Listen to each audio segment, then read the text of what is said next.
Hello, my name is Josephine Laing, and I'd like to speak a little bit about how we think.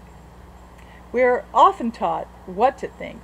We go to school, we learn reading, writing, mathematics, spelling, all sorts of things. And then we are taught what to think by our culture, by our family, by our religious groups. All sorts of things have influences on what we think. But we're really not ever taught how to think.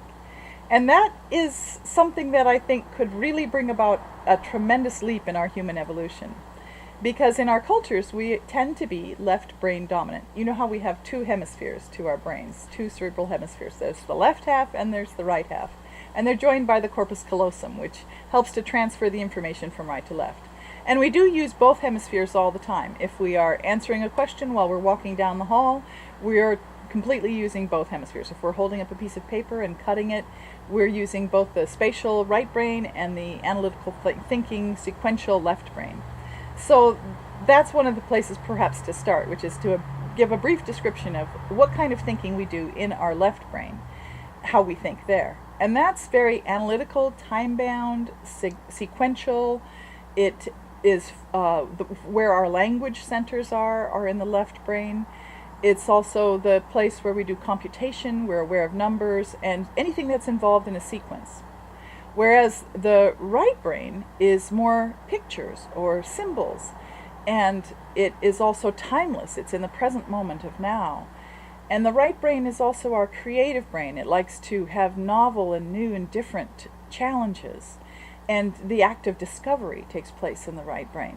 So these two halves of our hemispheres of our brains both work very differently from each other. And it's almost like how you cannot hear what you are looking at, and you cannot see what you are listening to. They really are quite different in their characters. But we can learn how to harmonize with them as we do every day, all day long. However, in our culture, we do tend to be left brain dominant. We really are analytical, sequential, we have that constant internal mind chatter going on. Whereas in the right brain, there is silence. There's this vast, euphoric calmness that is full of peace and love and joy and interconnectedness. And I do feel, as my teacher and mentor Jana Massey taught me, that it is humanity's greatest desire to be in peace.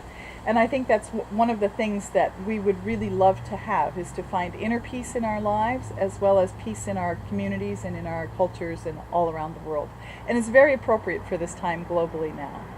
So when we are looking at how we can evolve as humans, I think that it has become very clear to me that one of the things that we can do is really move more and more progressively into that right brain, so that we can reach for greater interconnectedness and greater oneness and greater compassion as a result, and understanding of our fellow human beings and all the other beings on the earth.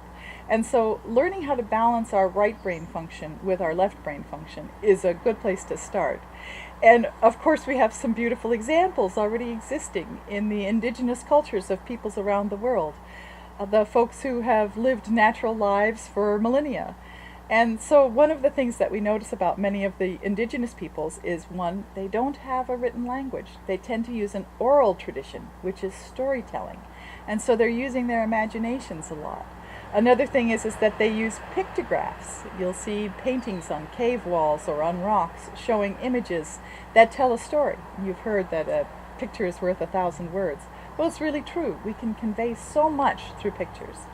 Another thing that the indigenous cultures tended to do is to go on vision quests, or to seek within for their guidance. Rumi, the wonderful Sufi poet, said, "Everything in the universe is within. Ask all from yourself." And I think that's really true, and that's one of the things that our right brain really helps us to do. And the Buddha very wisely said, "Do nothing. Time is too precious to waste."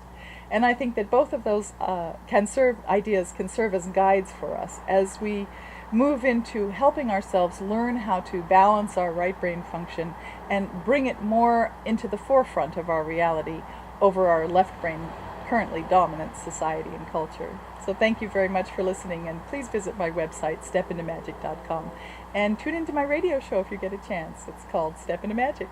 Thank you so much for listening. Bye for now.